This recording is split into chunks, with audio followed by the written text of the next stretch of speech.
रत्नागिरी उद्धव ठाकरे गटाचे खासदार विनायक राऊत यांनी पत्रकार परिषद घेऊन गुजरातला जाणाऱ्या उद्योगांवरून सरकारवर टीका करत असताना सरकारला लाज शरम आहे की नाही असा सवाल केलाय।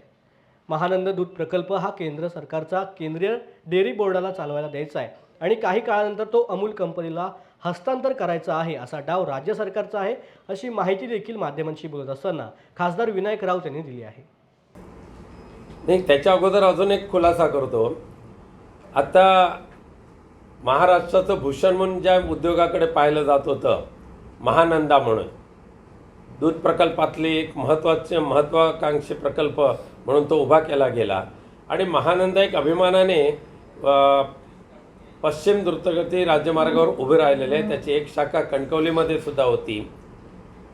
आज ह्या मिंदे सरकारने हा महानंदा गुजरातच्या अमूलला देण्याचा घाट जो घातलेला आहे, तो घाट पूर्ण करण्यासाठी महानंदा आता NDDBच्या माध्यमातून तो NDDBकडे चालवायला द्यायचं आणि काही दिवसानंतर त्या अमूलच्या घशामध्ये महानंदा घालायची।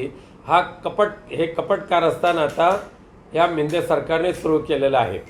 जवळजवळ त्या महानंदा डेअरीच्या पेक्षाही महानंदा डेअरीची असलेली मालमत्ता, शेकडो एकरची मालमत्ता, या मालमत्तेवर गुजरातचा आणि गुजरातच्या अमूलचा डोळा असल्यामुळे त्या अमूलच्या घशामध्ये घालण्यासाठी NDDBच्या मार्फत अमूलच्या घशात महानंदा घालण्याचा डाव हा आखला गेलेला आहे।